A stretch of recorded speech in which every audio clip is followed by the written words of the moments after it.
I'm going to come at things today from a little bit different perspective.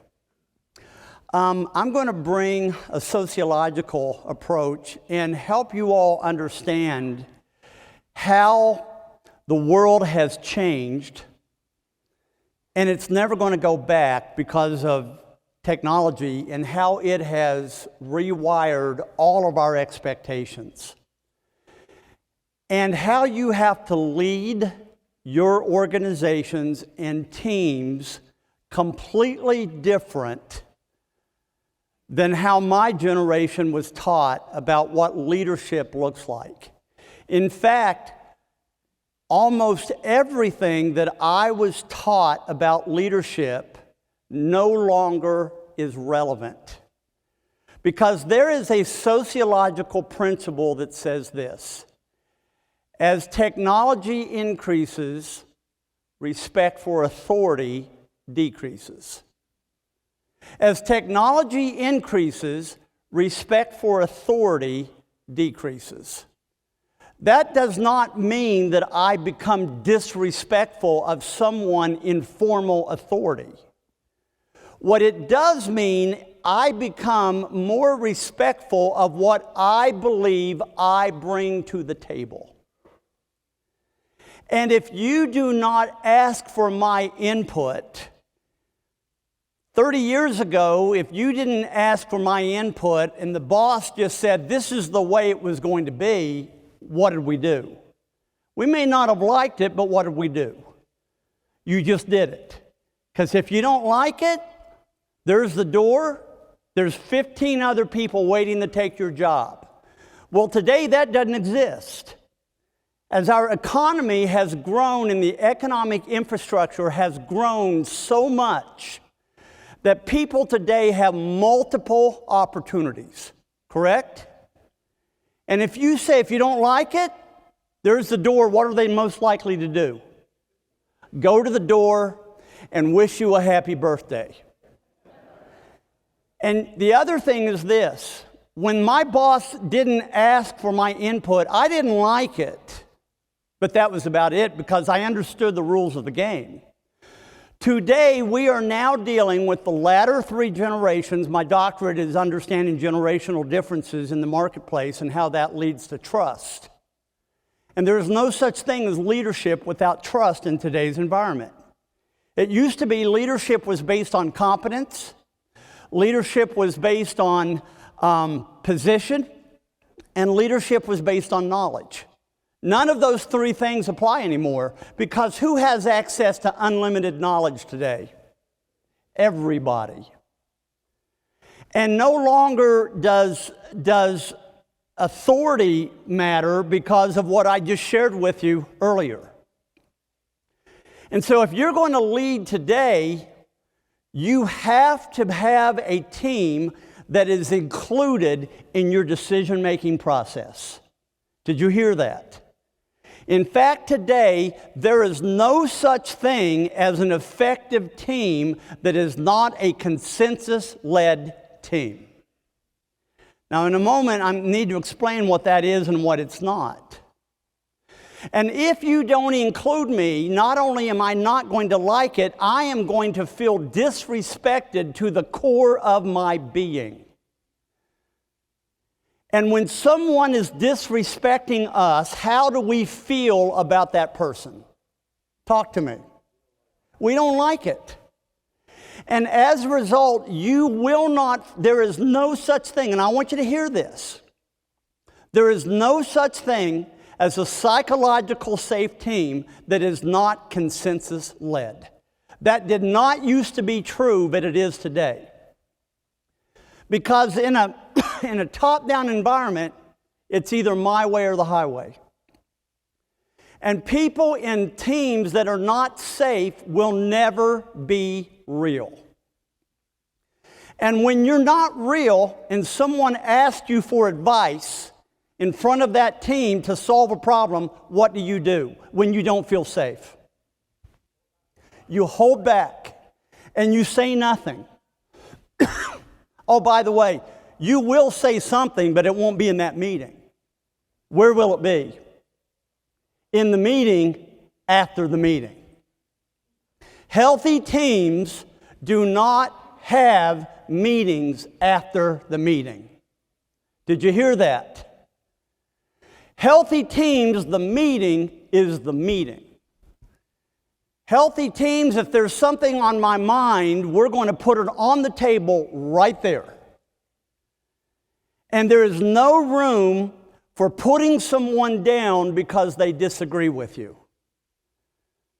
You want a healthy team is a place that it is flourishing with ideas. You see, in today's world, let me teach you something. Remember the old contract? It used to be you either have speed in the consumer contract that our nation operated by for years. You had one or the other. You either had quality or you had what? Speed. But we understood if you're going to get quality, you're going to have to what? You're going to have to wait for it. Now, if you get speed, we also know that we shouldn't expect what? Quality. What the rise in technology has done, it has changed that dynamic in the minds of every man and woman. Today, because as technology increases, specialization increases and expectations increase. And so we live in a society today that it's not speed or quality, it's what? Speed and quality. And if you can't deliver it, you will not be competitive in today's marketplace. And that is where the whole aspect of decision making that I want to talk to you about comes in. I was fortunate to have been mentored. How many of you have ever heard of Dr. Edwards Deming? Deming was the founder of what is called today the lean process. The lean process today is the number one efficiency system. It's used in medicine, it's used in education, it's used in manufacturing.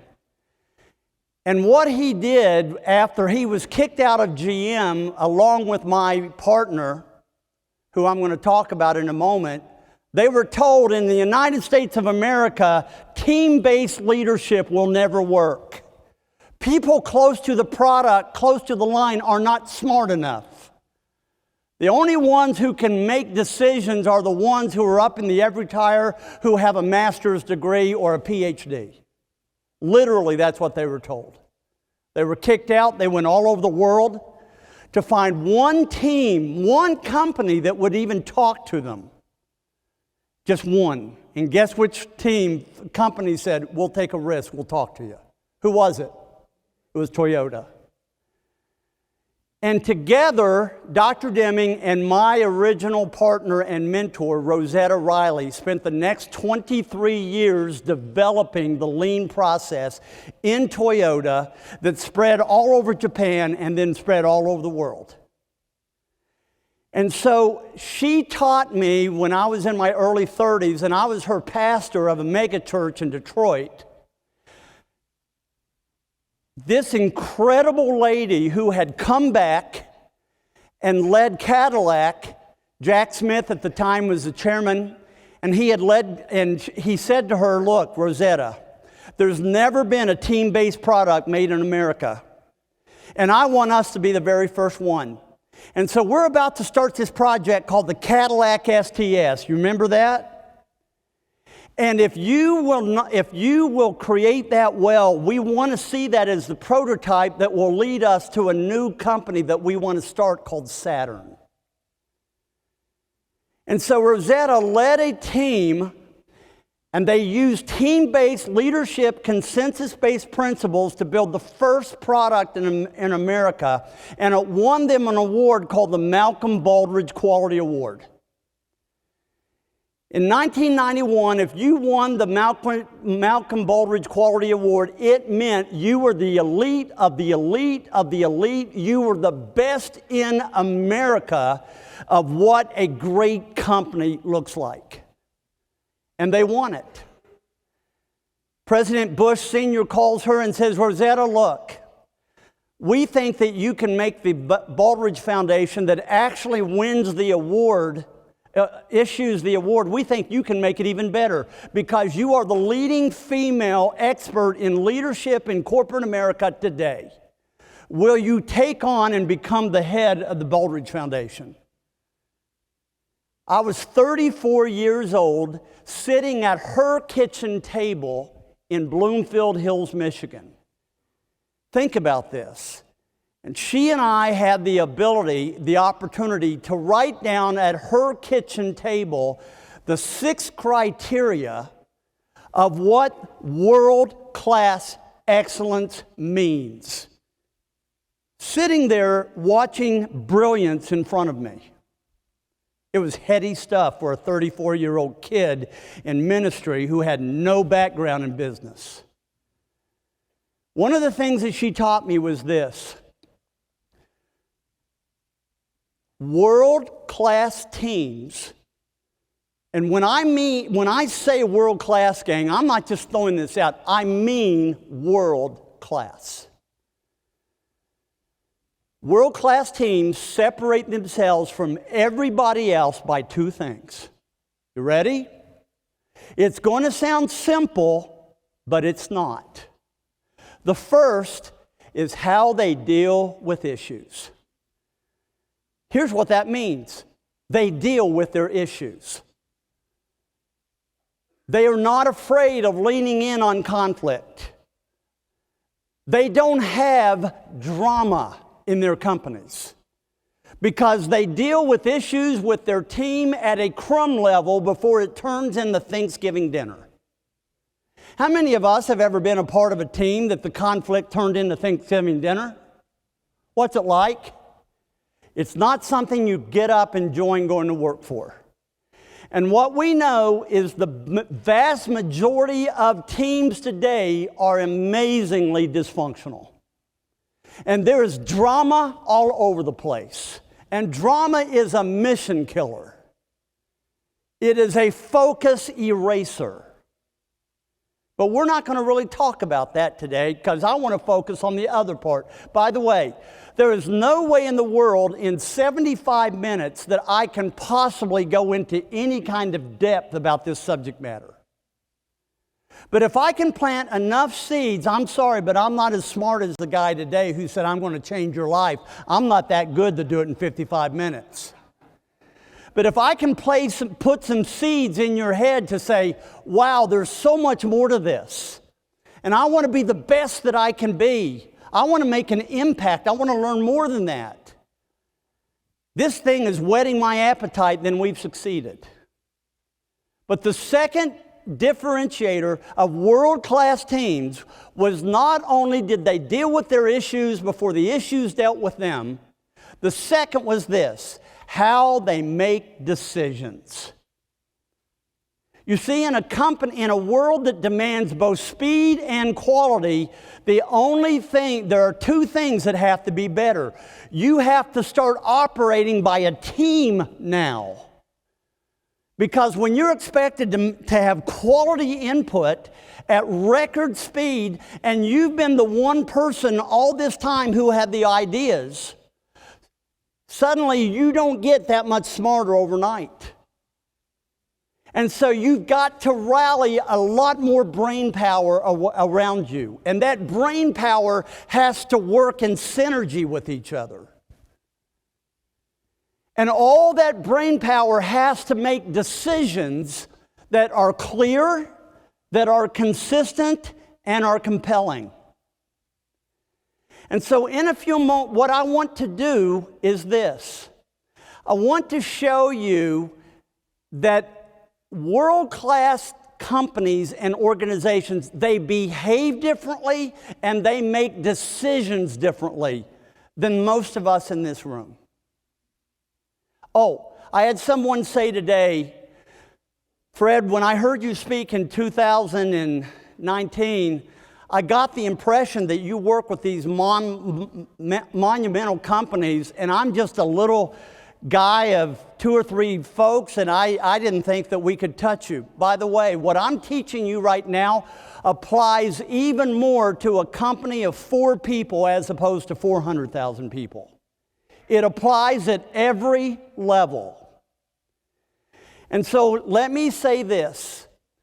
What we found in world-class teams is this: they are intentional about everything they do. They know who their clients are and who they're not.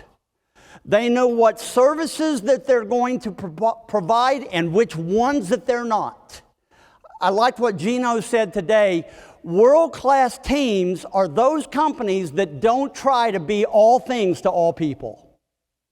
If you are an organization that tries to be all things to every client, you will end up being nothing to all clients, and you will lose yourself in the meantime. Great companies are laser beams, they are not shotguns. And conversely, world-class leaders live laser beam lives, not shotgun lives. And what I'm going to do is I'm just going to run through this. Will you let me do that? Because I want to spend the last 15 minutes just being ricocheted with questions. So we teach 3 different methodologies in how to be a laser beam, world-class focused in our decision making. We make decisions that are deep. We make decisions that have passed the scrutiny of lots of questions. And we make decisions that are fast. When you're able to do that with your team, you will win your marketplace. So the first thing that we do, what we found with the Baldrige companies, and we were talking back then Motorola, we were talking Corning, we were talking Cadillac, we were talking IBM, we were talking Boeing. Those were the companies that behaved like I'm about to talk. They all had a very, very clear methodology by how they made decisions, and we call it a decision frame. And here's all your decision frame is. Look, I'm from West Virginia. We don't do technology like all these PowerPoint folks. I just learned how to use a telephone instead of the can and the string about 3 weeks ago. And I am not a hillbilly. I have a doctorate. You call me Hill William, okay? But I don't do technology, so you're going to have to go with me.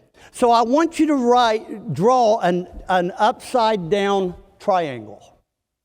At the very top line, write the word purpose or vision on the top line. On the second line down, write the term values. On the third line down, write the term critical goals, CG. And then from CG, put a vertical line that goes to the bottom of that pyramid, so you got 2 little boxes at the bottom. On the right, write PTR for pay the rent. On the left, write DPTR for the dark side of pay the rent. And let me explain. Whenever you're making a decision, the first question of world-class companies and leaders, whether it's for their personal lives or for their organizations, they ask this question: is what we are about to do on purpose? Is it squarely within our vision? If the answer is yes, we continue to consider it. If it is no, the answer is no, quit, move on. Now here's the challenge with that. I've heard all day about purpose, purpose, purpose. You all, it sounds, I loved what Scott was talking about, butterflies and rainbows. You heard that? I wanted to come up here and just go like this. Thank you, Scott. But you all, when we mean by purpose, a decision frame is what we call, you make decisions against it. How many of you have ever seen a company vision statement that it was 17 paragraphs long and you had no idea what it meant? A great purpose statement is no longer than one or two sentences that you ought to be able to repeat with ease between the first and second floor of an elevator ride. And you ought to be able to make any significant decision against that. Our vision statement, our purpose statement is this: the global leader in transforming organizational potential through accelerated personal and professional growth. That's it.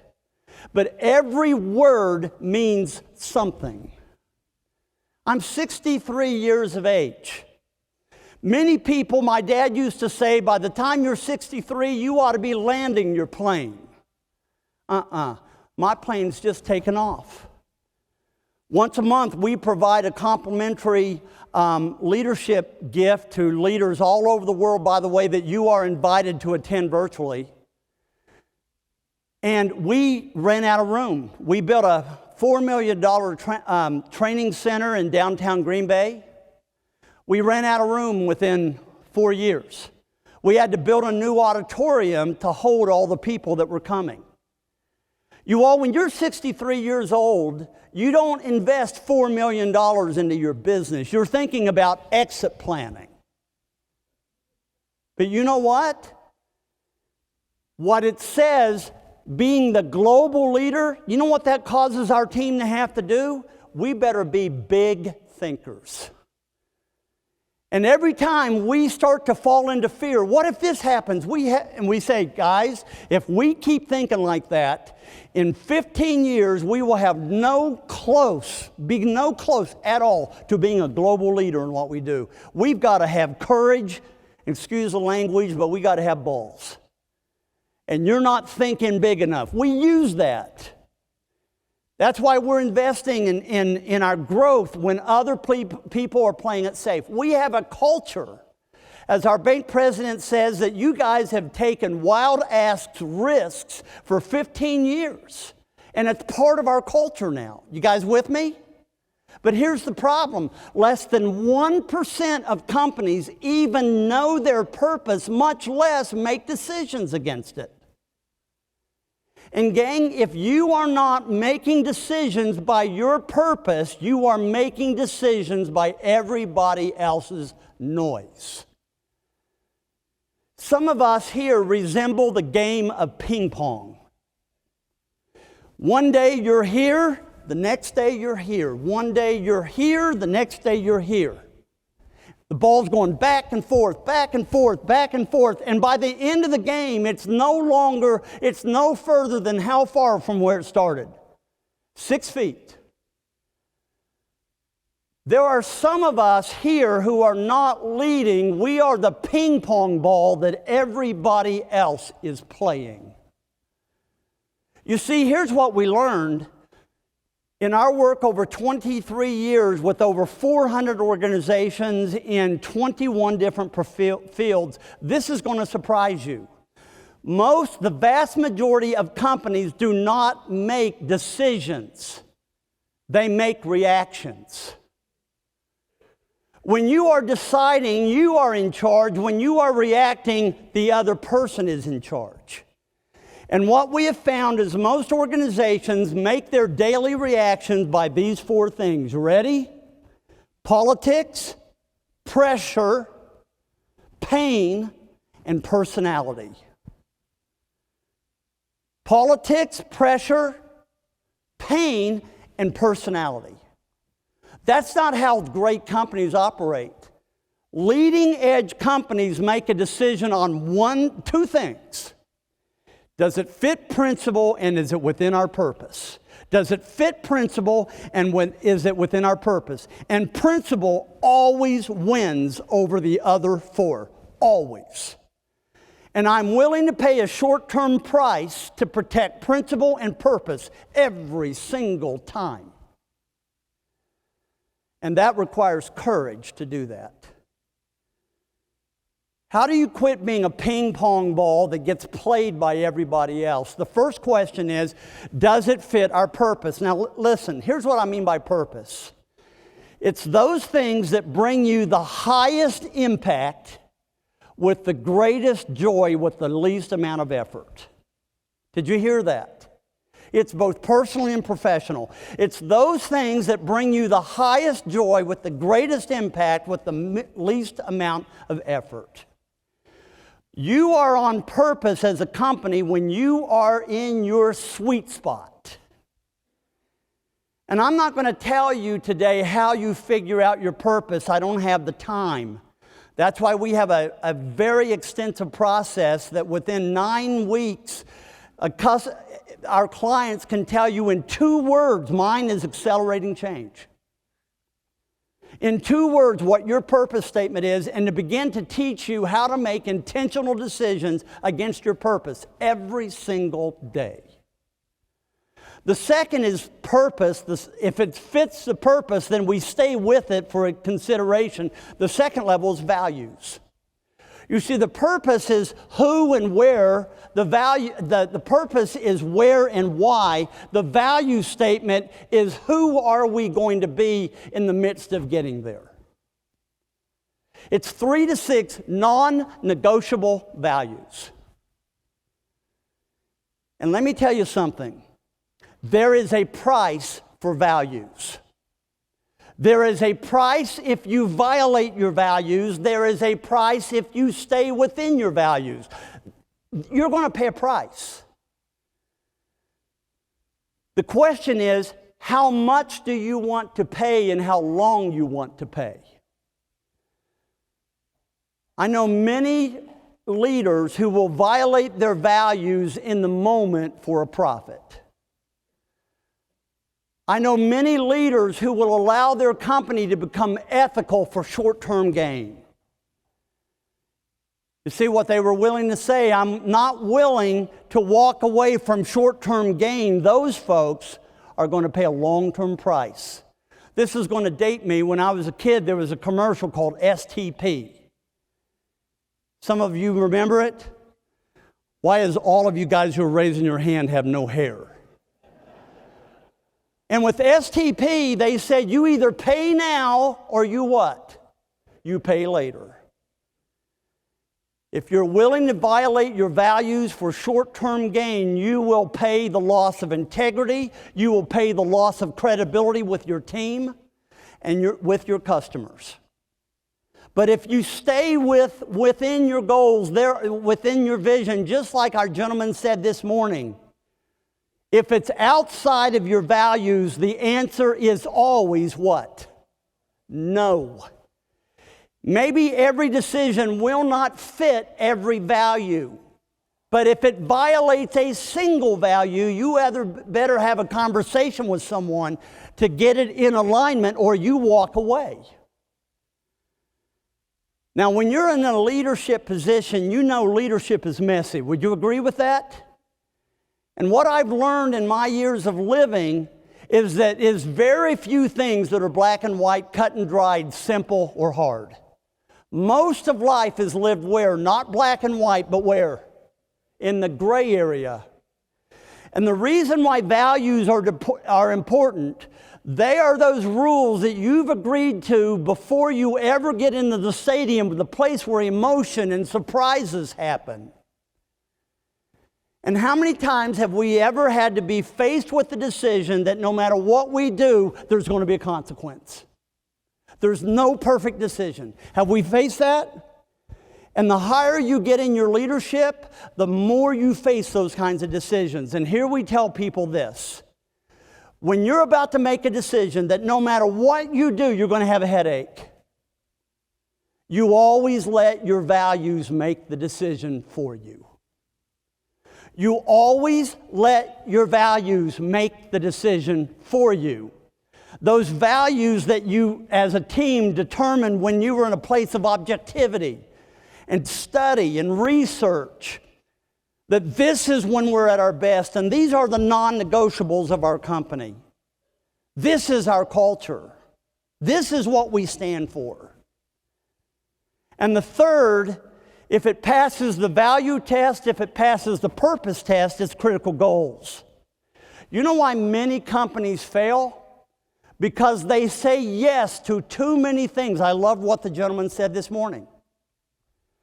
Most organizations fail because of overcommitment to too many initiatives.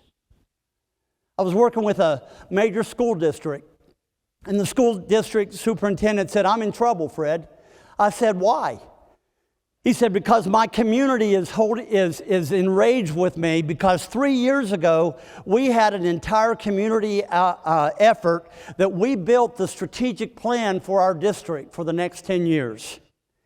And we're in the year 3, and we haven't, and our community is saying that we haven't met a single one of our critical goals." And I said to him, "Well, Glenn, how many critical goals did you have?" He said, 16. 16? I said, "How did you do that?" He said, "Well, we were there on the weekend, and we had several hundred people there, and we knew that they were all sacrificing their time. So if someone had an idea, we just said what? Yes."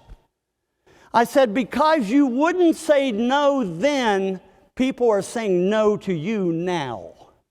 The average organization cannot do any more than 2 major initiatives at any one time. Sometimes it's 3, sometimes it's 1. And those critical goals are those things that will take a ton of effort, and it will take up 20% of your leadership time's efforts and energy over 2 to 3 years. But it will be transformative for your future. Your critical goals are about making your future completely transformed. And the problem is, because they're always facing the future, most organizations, when they get caught up in the moment of the latest fires and the latest crisis and whoever is yelling at them, the pressure, the personality, they take their future plan and they put it on the shelf. We'll get back to it later. So if it's within your critical goals, the answer is, yeah, we've got to make sure that doesn't get neglected. And if a great critical goal comes along that life presents, and you've already come up with your 2, you don't go, "Well, let's just pile the 3rd one on." Here's the question you ask. What's the question? If we've just adopted a new critical goal that's a major initiative that's going to require a ton of our resources and time and energy for the next 2 to 3 years to adopt that big thing that will transform our future, and you just came up with a 3rd one, which of the first 2 have to go? That requires discipline. You guys with me? And then you have pay the rent. Pay the rent you don't make a decision on, you do it. Pay the rent is 50 to 60% of your team's time, and it never goes away. It's not sexy, but pay the rent is where you execute on a daily basis, and your team comes through, and that's where you meet your brand promises to your customer every single day. It's not going to make your future better, but it won't allow you to have a future if you're not executing well. You with me? The devil is in the details. 50 to 60% of your time every day as a team is spent in pay the rent. If you don't pay the rent well, you will not have a purpose. And then we have the dark side of the pay the rent. And the dark side of the pay the rent is all those things that you're doing just to get someone off your back. Have you ever done that before? Just to do something so someone doesn't yell at you. Just to do something so that in your board of directors meeting, someone that has it out for you is not going to come down on you. Those things that we do just so that person who's threatening to go to somewhere else doesn't leave. The dark side of pay the rent is where we used to do customer timelines of how they use their time with CEOs. We asked their CEOs, how much of your time is spent up in the critical goals, the 1s and 2s that will give you 80% of your impact towards your future. You need to be spending 20% of your time there over time. And how much of you are spending on 3 through 7s? And how much of you are down in 8, 9s, and 10s? And we had them from Monday through Friday write down all the things that they did, and we asked them to grade those scales. I do this much in 1s and 2s, I do this much in pay the rent, and I do this much in 8 through 10. And the 8, 9s, and 10s, you all, will only give you no more than 3% of your impact, but they will take up 80% of an emotional time of a team. We asked these great leaders how they did their time, and guess where we found the vast majority of where every one of them spent their time? Where was it? 8 through 10. They said, we are living in reaction every single day. Does that sound familiar? How many of us struggle with 8 through 10s? We have 8 through 10 people in our lives. We have 8 through 10 clients. You know what let me give you the characteristics of an 8 through 10 client. Would that help you? Here they go. Number 1, they want it all. Number 2, they want it now. Number 3, they want it cheap. Number 4, they are not afraid to skip the line. They always think that they are your only daggone customer that matters. Do you know those folks?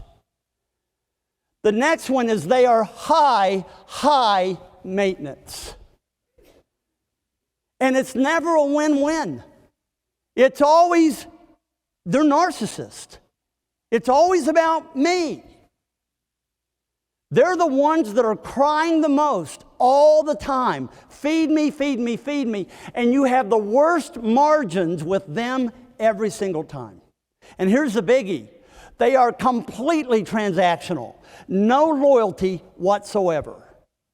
And if someone can come along and deliver what you're doing for a penny less, what happens?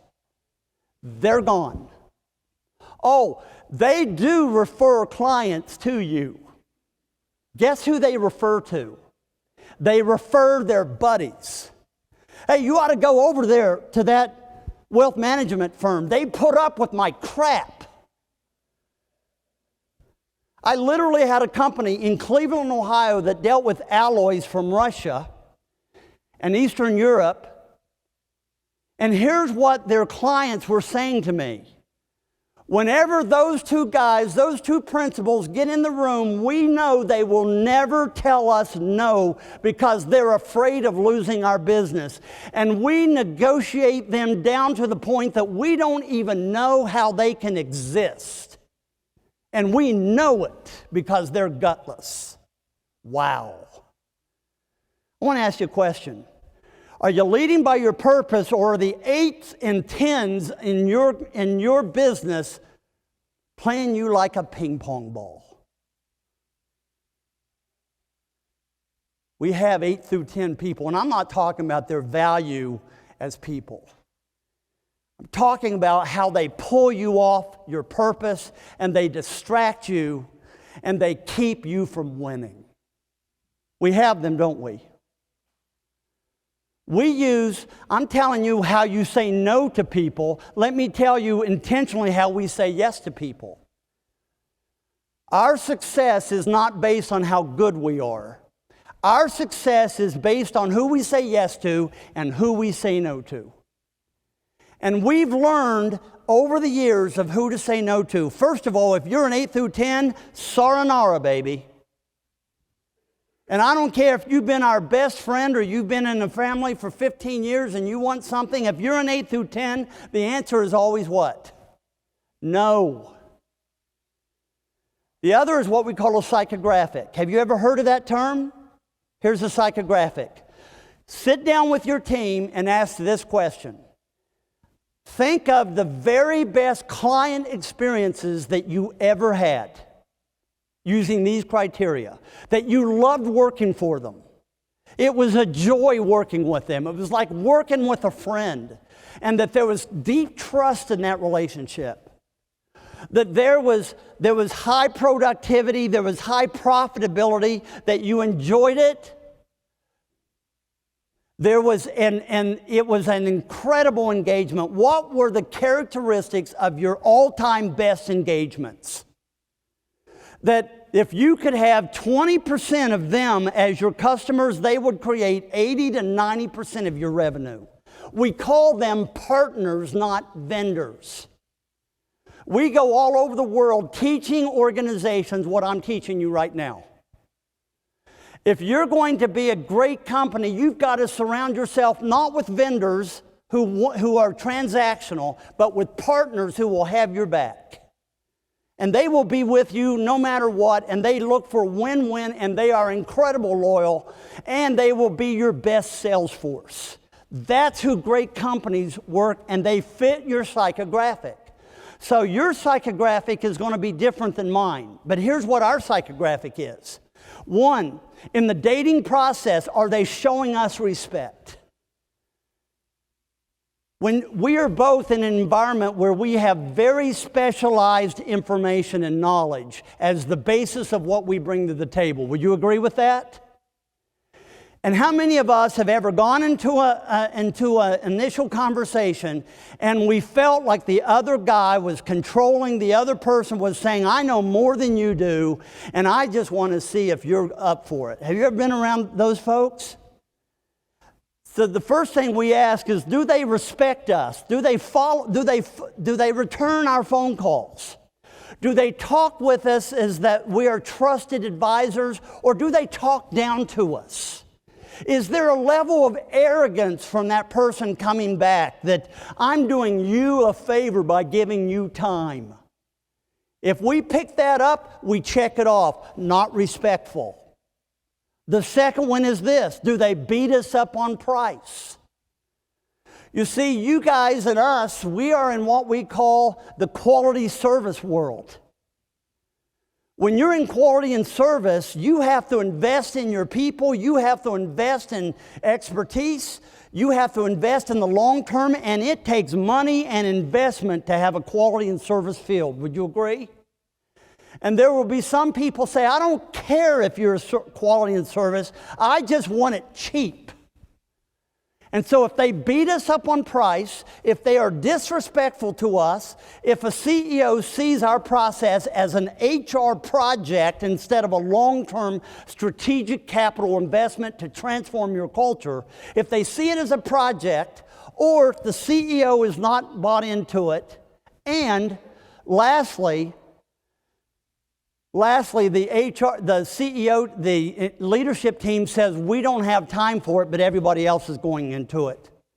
Those are the 5 things we look for. I walked away in 2000 from a $10 million contract with Boeing. You know why? Because right there, the guy violated his name was Phil Condit. I didn't say condom, I said condit. He was a condom. Right there, he violated all 5. And I said, and they had 25,000 engineers walk out the week before in Spokane. And Condit gets on the phone. Think about this. I get a phone call out of nowhere from Phil Condit, CEO of Boeing, saying, would you get your butt up here? I hear that you are very skilled in transforming dysfunctional cultures. And we need help. We had 25,000 engineers walk off the job yesterday, and we're in trouble. Can you come? I said, yes. I got up there. I said, I need 3 days to bring my team in here, and we need to talk to a bunch of your folks down in Spokane and find out what the deal is. Here's what we found out. Phil Condon and his leadership team were the problem. They were known as being unethical. They were known as leading Boeing away from their core values that they had had for years. And they were known as unethical scumbags. That's what I heard. So I go back the next day. And Phil Condon says, can you fix us? And I said with great confidence, absolutely not. On the outside, I look confident.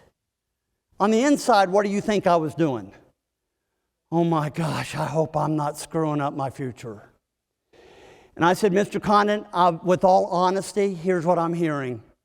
The reason why 25,000 people walked off the job yesterday had nothing to do with money. It was a desperate protest move to get your attention.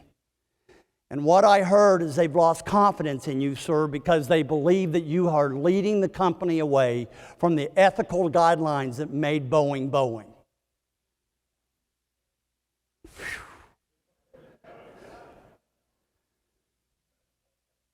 And then he said, "Do you know who I am?" I said, "I'm learning." And he said, "Okay, no one comes in here and talks to me like this. I appreciate your courage, kid." He goes, "Just want you to know my leadership team can't do it. We don't have time. It's just all them that has the problem." I said, "I'm sorry, Mr. Condit, but if you're not willing to lead the charge and have your team go through it, we're not doing it." Gang, I'm just a small, tiny company at that point, just trying to pay the bills. And I walked, and he said, "Well, what are you going to do?" I said, "Sir, we can't take it." Walked away from a $10 million contract. The next day, front page of the Washington Post. Phil Condit indicted for payola with an officer in the U.S. Air Force, where they had made a deal to hire that person, that if you give us a contract, after the dust is settled, we will make you an executive on our team. And she went to prison, and he lost his career. And I went, whew. When you stay with your values will never lead you astray. You with me? That's being intentional.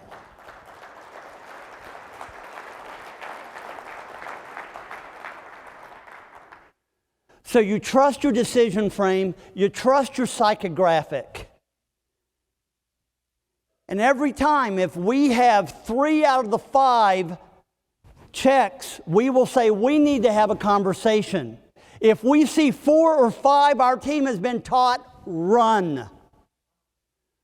We have not had a failure with a team in the last 6 years. You know why? Because we've learned how to have the courage to make courageous decisions to protect our values. You all, if you will make intentional decisions, you will win. What we know from the days with Baldridge was this: the most impactful leaders, the most impactful companies are always intentional. They are always intentional. They stay with their values, they stay with their purpose, they stay with their critical goals. Oh, and if you're an 8 through 10, the answer is I'm sorry, but we're not doing business with you. I can't tell you how many, just like the gentleman today, how many speaking engagements we get that I tell our people, no, we can't do it.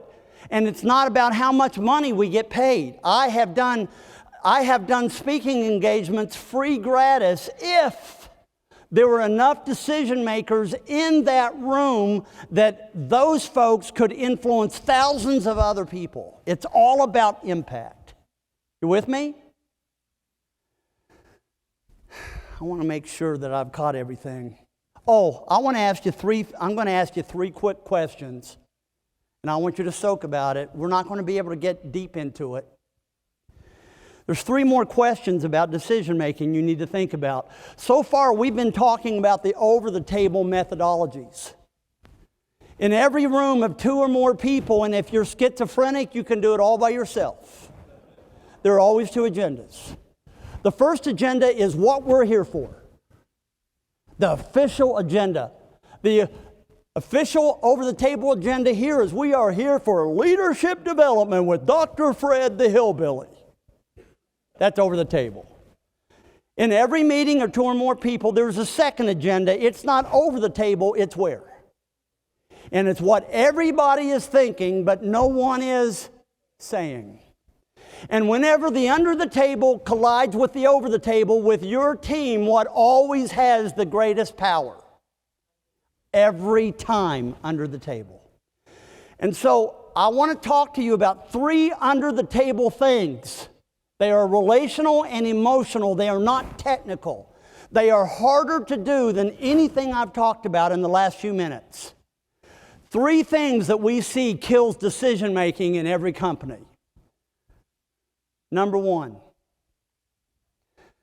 do you have enough self-belief that you are making courageous, principled decisions? Some of you have heard me say that the average level of self-belief of the typical American leader, our own research out of North Carolina State also showed this, the average leader in America has a self-belief level from 0 to 10 of 2.7. I hope people don't find me out. I hope they don't figure out how much self-doubt. I had 2.7 moments coming up here. I was listening to that tornado this morning from 8 to 9:30. He was all over the place. He wore me out. And I'm going, I can't do that. I can't have that kind of energy. They're going to laugh me off the stage. He talked about process. I'm going to talk about process. Oh my gosh, I'm going to bomb. That was my 2.7 coming up here telling you not to be at 2.7. It's so insidious. And what we know, if you're going to be an effective leader, and there are methodologies to do it, this is what we do, you have to transform your self-belief over time from 2.7 to an 8. At 8, I am enough. At 2.7, I'm not enough. At 8, when I hire people, I want to be surrounded by people who are smarter than I am, and I am not intimidated. In fact, I go, yes. At 2.7, what kind of people do I hire? Ones, people who you can dominate, people who are weenies, who are never going to talk back to you. People who would just say, tell me what to do, it's not my fault. That's a 2.7 company. And guys, there are 2.7 companies who make decisions based upon 2.7 that I'm not enough. I've got a company right now that a few years ago I was coaching their CEO. They had one 8 through 10 customer that was bringing in $800,000 a year of their total investment and of their revenue, and they were on the verge of going out of business. And these people were abusive. They were bullies, and he was losing money on every single pet bed he made for this company. And I looked at him and I said, Bob, they're an 8 through 10. Why are you doing this? And he said, Fred, if we say no to them and stand up and set boundaries, they're going to leave. And I said, if they leave, you're making money now on everything you're not making. Said, Bob, why don't you have the guts and reset that relationship and say, number 1, you're not going to abuse our people on the phone. Number 2, we're going to renegotiate the margins of this deal so that we can both win and survive. Number 3, we are going to start looking for win-win. And he goes, I can't do that. I worked with him. One day he called me and said, Fred, we did it. I was scared to death, but I told that guy we're no longer doing business with him.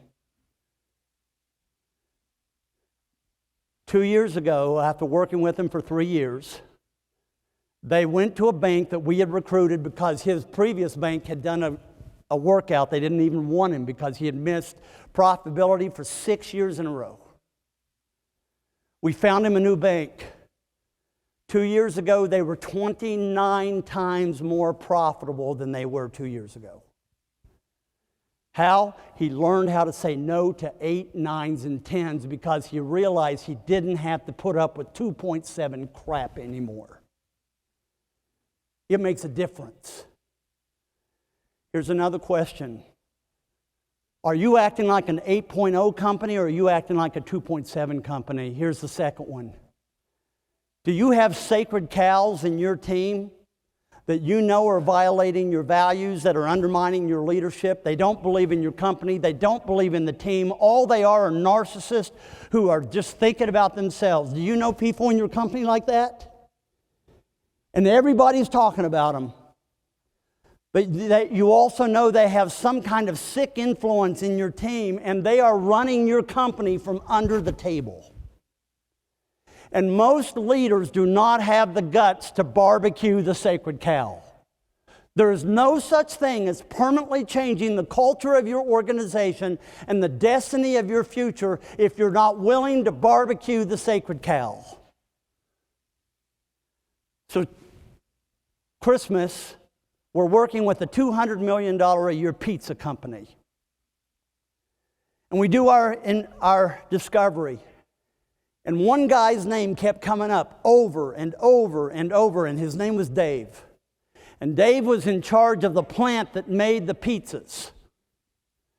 And Dave was an absolute raging maniac. And if you made any decision outside of David's knowledge and permission, there was hell to pay. And we found that he had created an entire plant that was scared to death of him. And no one was making a decision. And so I sit down with Chad. He's 6'9", about 280 pounds. And I said, Chad, you got a major problem on your team. You got a sacred cow.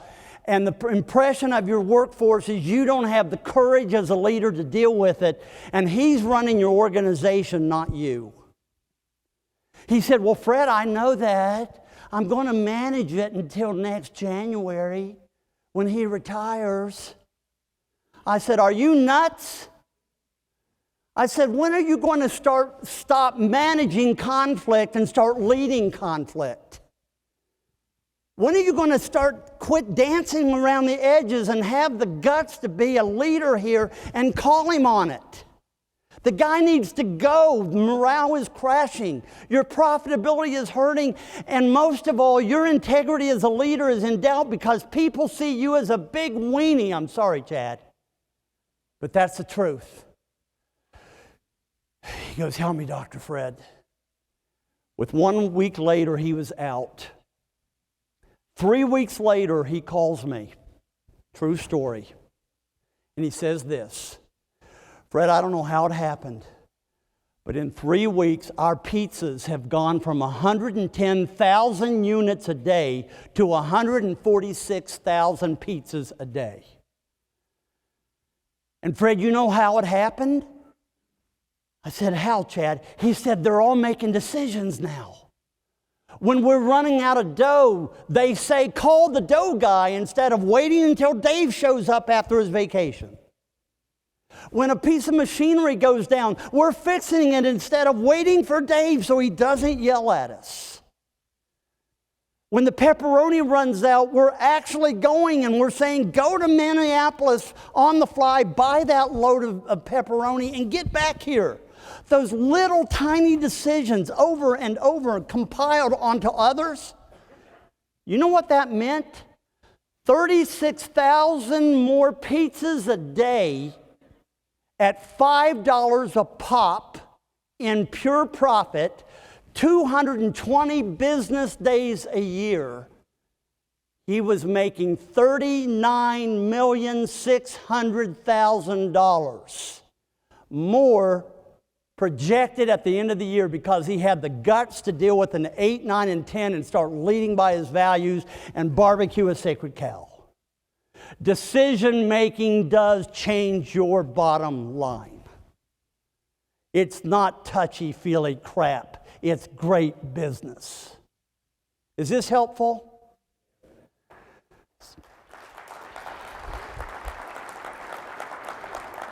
So I've got 10 minutes. You got some questions? There's some folks. Yes, sir. Talk loud before that microphone gets to you. Oh, thank you. Uh-oh. The first one, what was the first one? You talked about ADD, I got it too. What was the first one? Self-belief. The second one? And the third is your perfectionism killing your team? Is your perfectionism so out of line that if your team doesn't do exactly what you don't want, they won't make a decision?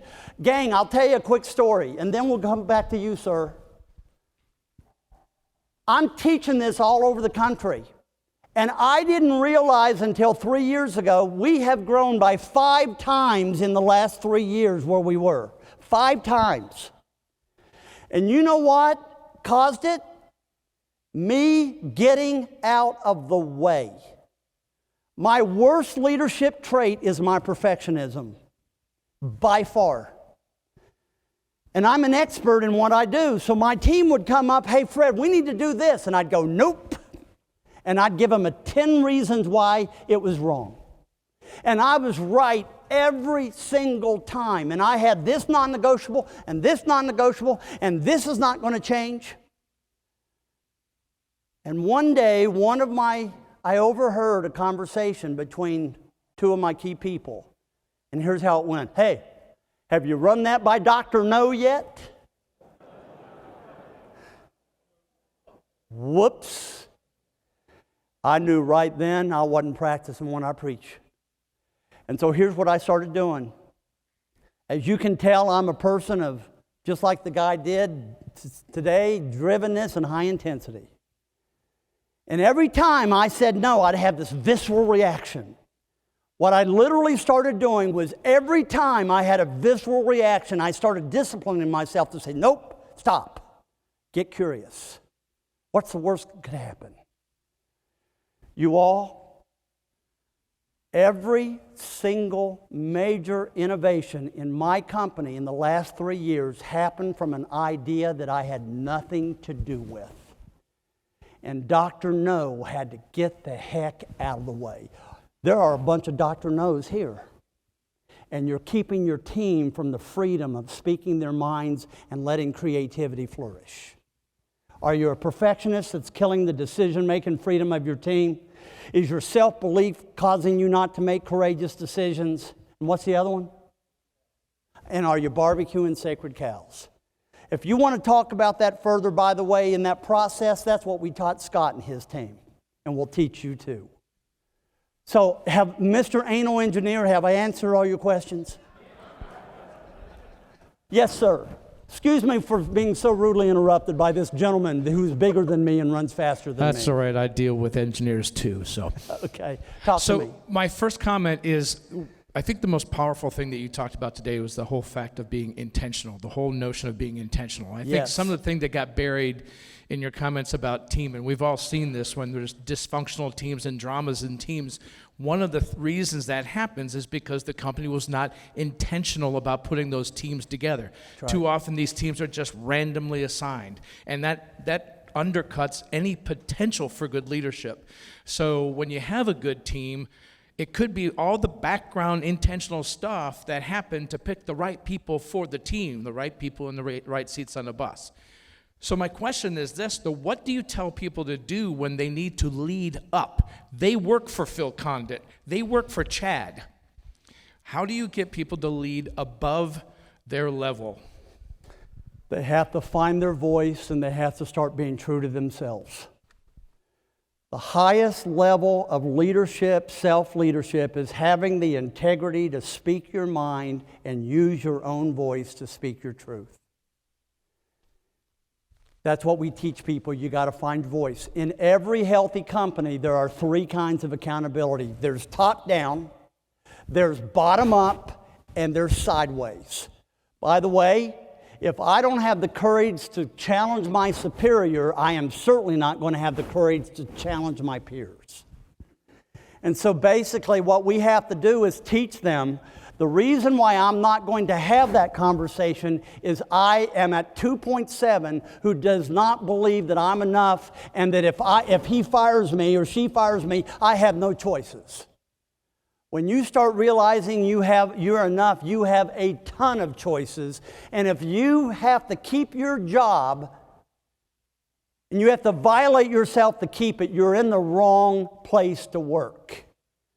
How many of us were here 2 years ago when I talked about what I said to the general manager of the Seahawks? You guys remember that? He'd been fired by the Redskins owner, Dan Snyder, real peach of a guy.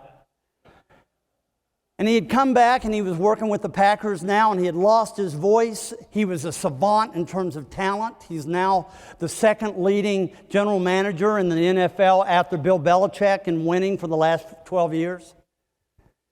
And he comes to me one day and he says, Ted Thompson is my general manager. He's not taking my recommendations, and I'm thinking about getting out of the business. And I looked at him and I said, John, why aren't you challenging Ted? He said, because the last time that I ever spoke the truth, I got fired by Dan Snyder, and I just can't do it. I got to feed a family. And you remember what I said to him? Wonderful moment in my life. So, John, when did you become a prostitute? He goes, excuse me? I'm offended by that. I said, I'm offended by you. With all these gifts, you're telling me that you are allowing yourself to be violated and your voice to be silenced every single day because you need the damn money. How is that any different than a prostitute? To this day, he texted me the other day before the draft and he says, remember when you called me a hoe? Find your voice, gang. You have a moral, ethical responsibility to use the voice and the convictions and the gifts that God poured out to you. Start being a servant of your gifts.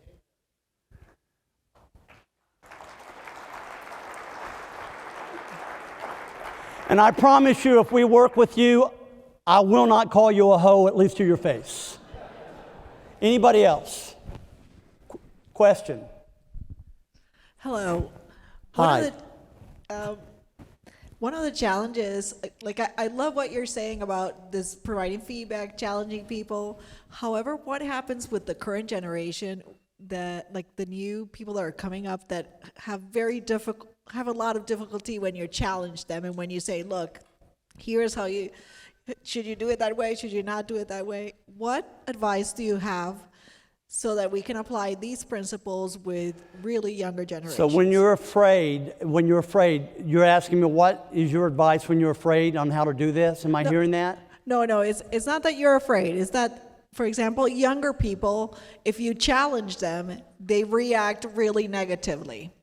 And part of what you're saying is that sometimes you need to challenge people so that they can become better. So we're dealing with a lot of that with Generation Z right now. Generation Z has been, and guys, I'm talking from a sociological perspective. This is what my doctorate is in. We have a lot of kids who were raised by helicopter parents who are soft as all get out. They have not been taught grit. Whenever they had a bad day, mommy and daddy would call the teacher and rescue them, and they have no idea how to deal with pain and discomfort. So they get to work and say, I want to be the CEO within 2 years, and I want your office. And I'm the princess, and you better treat me like the princess because my mom has said I'm special. You guys have those folks? So here's how we deal with it. Tracy, my wife and my partner, had a conversation with one of them this past week. And here's how it went. You know what? You have a lot of potential. But you know, every time we give you feedback, you're always defensive. You got a million reasons why it's okay. And you know what? Here's the deal around here. We put everything on the table in this company. We fail forward. When we make a mistake, we celebrate the fact that you swung for the fence, but we're going to talk about how can we learn from that? How can we get better? And every time we talk about to you about getting better, you always repel us with your defensiveness. And I got to tell you, I am more concerned about your defensiveness than I am about your mistakes. Because if you continue to be defensive, you have told me what your ceiling of your growth potential is. There's three ways to let go of a person when it's time to cut loose and quit coaching. Number one, when you want their success more than they do. Number two, that their default when you give them feedback is to go to defensiveness. Because they cannot grow if they're going to be defensive because they are rejecting the very information that you are giving for their future. And third, when all they have to do is they point out the problems, but they never have a solution. So, ma'am, you need to have a conversation with Miss Princess and to let her know that we love you, but your defensiveness is not going to fly. Either you grow or you go. Tough conversation, but you better have them. And what we have found is the majority of that generation will rise up if you challenge them with that kind of direct leadership. I've got time for 2 more questions. Anybody else? Yes, sir, back in the back. This is sort of an odd question, but sort of along the same lines. I come from the People's Republic of California, and when you have that bad egg on the bus that is causing all kinds of problems, and just telling them that it's time for them to find another place to go can cost you several $million, the system begins to work against you. So how do you deal with that? Well, first of all, I'm not suggesting that you just make a impulsive. Sometimes when you've got someone who's become so intertwined in the success of your business and they're toxic, and especially if they've gotten ingrained, entangled in your revenue stream and in your client base, you just can't say. So you got to think through. You got to be smart. You got to work on a strategy. But in the book that we wrote called "Is Everyone on the Boat?", there's a group of people in every organization called thoughtful leaders.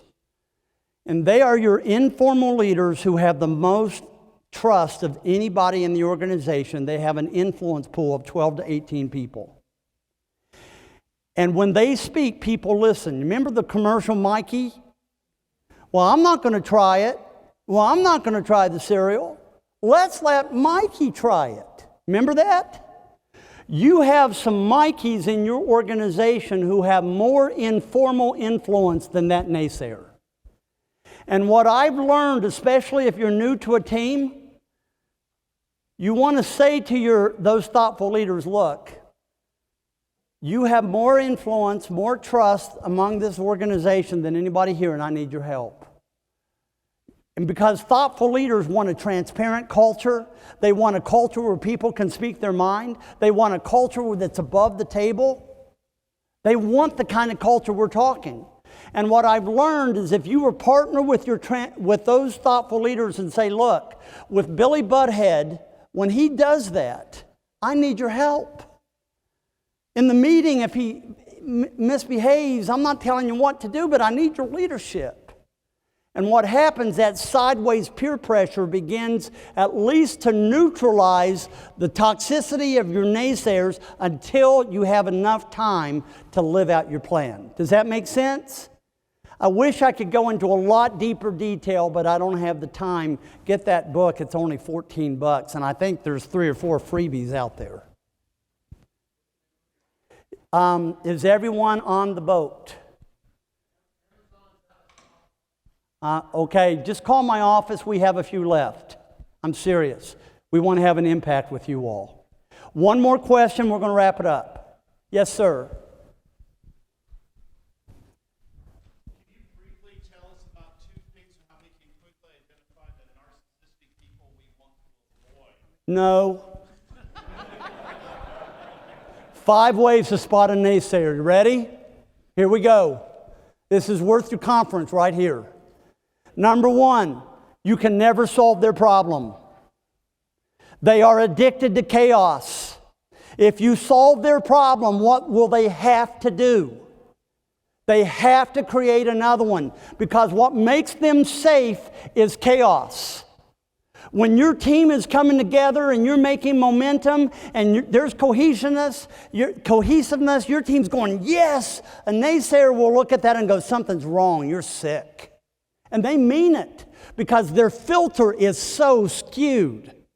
So, and you all think about the people in your organization. Whenever there's a crisis, somehow they're always around. They're always around. Number two, they are masters of passing the baton. They are natural, gifted leaders, but they don't inspire, they manipulate. And they are smart enough to know that if people start spotting me in the middle of every time there's a crisis or an argument or a blow up, they're going to start figuring it out who's causing it. So what they do is their masters are going up to people and saying, you know, what'd you think about that meeting today? Wasn't that a joke? What'd you think? Well, and because they won't pick on the strong ones, they'll pick on the weak ones who are afraid because they're emotional bullies, and they'll say, you know, what do you think you're going to go see Chris for lunch? You think you ought to mention that to Chris? Well, I don't know. I think that's a great idea on your part. Why don't you go to Chris? And they're masters at getting all these people stirred up. And then what do? They step back and let them fight. And if you come to them and say, I think you got this stirred up, what do? Every time, they'll throw that person under the bus. So number one, you can never solve their problem. Number two, they're masters of passing the baton and using other people, getting them stirred up to pass their agenda. Third, they are masters of meetings after the meeting. In the meeting, they'll go, yeah, I can live with it. After the meeting, they go out and they begin to undermine you in a nanosecond. Number four, they use rude manners to gain power over other people who are afraid to stand up for themselves. They are your bullies in an organization. You know people like that? And there's one other one I forgot. You're going to have to read the book. What is it? Tracy, are you there? What is it? I can't think of it. But those are four. Those are four. They're good ones. You all, if you allow a naysayer to go without a count, I just want you to know you're not leading, they are, and everybody knows it, and you've given your credibility away. The cool thing is how can you neutralize your naysayers without making them martyrs? And you do that by building your culture and creating what is called trust accelerators. And I don't have time to tell you about that. But that'll be another time. Has today been helpful? Okay. Thank you all.